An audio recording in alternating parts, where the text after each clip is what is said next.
chicken love and confusion when using words for so many things. Yeah. This was one when another old Active Real Nonsense video. We mentioned love in like 4 videos in a row, or like throughout a whole conversation multiple times, and it's used in a totally different framework.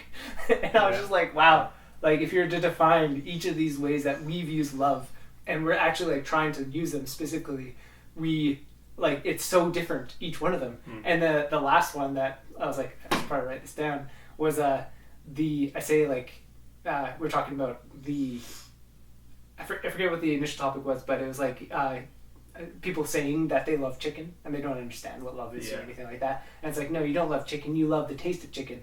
But even then, like, I use the word, you love the taste of chicken. Yeah. But that's not love either. No. So like I use love there to describe what people say. It's like, oh, I love chicken, or no, it's like, you love the taste of chicken. You don't even love the taste of chicken. No. There is no love there. There is attachment and craving, and just this like the concept of pleasure and satisfaction from a thing is just, it's so not love. It's like the exact opposite, and yet we use that word for everything, and all these words for everything. So the confusion of using the same word for multiple things.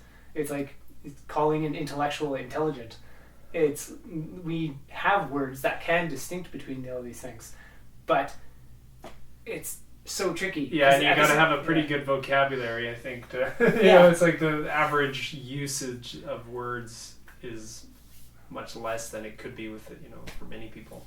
Just the amount of ways that I've heard people use words like pride or ignorance or anything like that. Like there's so many different ways every time you use innocence a word.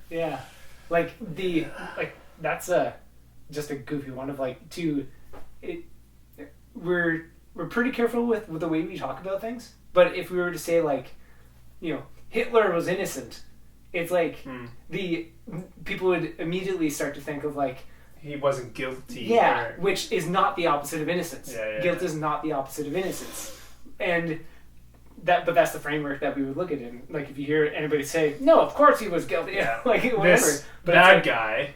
Yeah. First of all, did a bunch of things, he's guilty of those.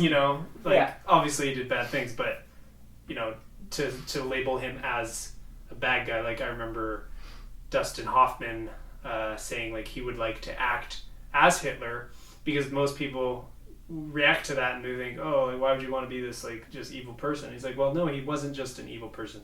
No, he was a person, and he had absolutely no idea what he was doing. He was completely ignorant of all the stuff going on in the world, or just within himself and everything. And you can't blame a person for that. You can't blame a person for doing what they think is right, even though it's so wrong.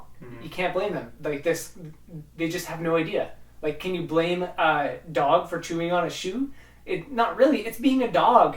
You can't blame a dog for being a dog. Barking at something, or yeah, the woodpeckers knocking on the side of the roof. Dang woodpecker! I'm so miserable. The woodpecker's pissing me off every day. It's the woodpecker's not doing anything but being a woodpecker. And a really a child, you can't blame a child for doing things. It's innocence. That is innocence. A child is innocent. That type of innocence.